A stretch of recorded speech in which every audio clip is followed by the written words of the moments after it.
तो ठीक है, आज हम लोग चलेंगे एक चतुर्भुज का उपप्रमेय है, ठीक है ना, उसको देखेंगे। तो साधारण प्रतिज्ञा में ये कहता है कि चतुर्भुज के चारों कोणों का योग 360 डिग्री होता है, अर्थात 4 समकोण, ठीक है ना। एक समकोण बोला जाता है 90 डिग्री को, ठीक है। तो 4 समकोण मतलब 90 में 4 से गुणा कर दो, 360 हो जाएगा ना।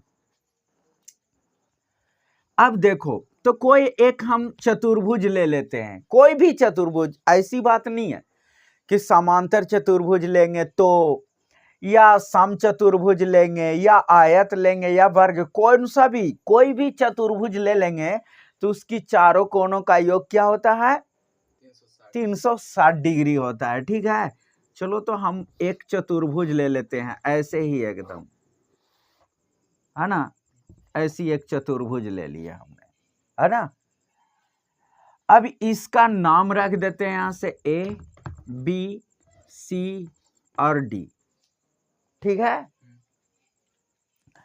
तो पहले हम लोग एक विशेष प्रतिज्ञा, साधारण प्रतिज्ञा के बाद क्या लिखा जाता है?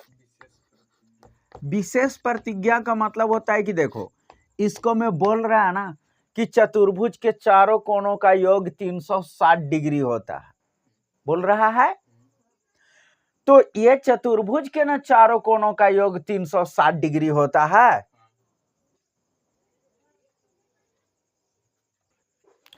तो चतुर्भुज के चारों कोणों का योग 360 डिग्री होता है। चतुर्भुज का नाम नहीं है तो हम लोग विशेष में क्या कर लेते हैं, उसका नाम दे देंगे, ठीक है। तो नाम क्या हो जाएगा? तो देखो ABCD नाम दिए है ना, तो मान ले कि, या मान लिया कि ABCD एक चतुर्भुज है,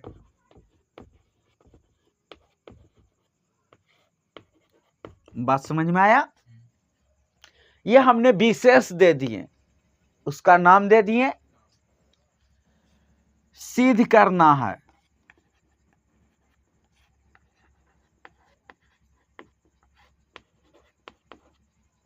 ठीक है। तो सिद्ध करना है तो देख लो, कोण A प्लस कोण B प्लस कोण C प्लस कोण D बराबर 360 डिग्री, समझ में आया ना। यानी चारों कोणों का योग। थोड़ा सा एक रचना करना पड़ेगा, ठीक है, कि चाहे A से C को विकर्ण मिला दो या फिर B से D को मिला दीजिए, ठीक है ना, जो मर्जी है वो मिला देना है। तो चलो A से C को मिलाते हैं, ये हो गया, A से C को मिलाया,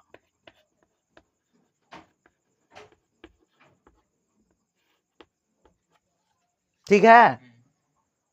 अब ये हो, अब यहां से प्रमाण में प्रूफ होता है।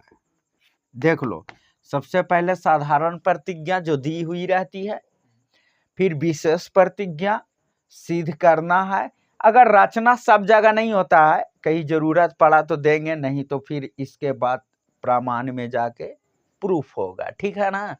यह हम लोग सिद्ध कर देंगे।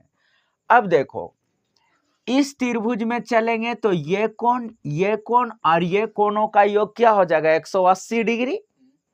तो लिखेंगे यहां से DAC, कोण हो जाएगा यहां से DAC प्लस कोण, ये वाला कोण D हो जाएगा ये, और ये वाला कोण ACD बराबर कितना हो जाएगा? 180 डिग्री। एक हो गया, ठीक है। दूसरा हम लोग चलते हैं तो देखो, ये कोण और ये कोणों का योग 180 डिग्री होगा। तो देखो BAC ये वाला कोण हो गया, इस त्रिभुज में चल रहा है, तो कोण काची हो जाएगा यहाँ पे? हाँ, BAC त्रिभुज इसमें चलेंगे, त्रिभुज ABC में। इसको मैं भी लिख सकता है कि त्रिभुज ADC में चले हैं, ठीक है। तो इसको मैं देख लो क्या हो जाएगा, कोण काची हो जाएगा, इसको BAC प्लस कोण, ये वाला कोण काची हो गया B, और ये वाला कोण BCA बराबर 180 डिग्री। ये 2 हो गया।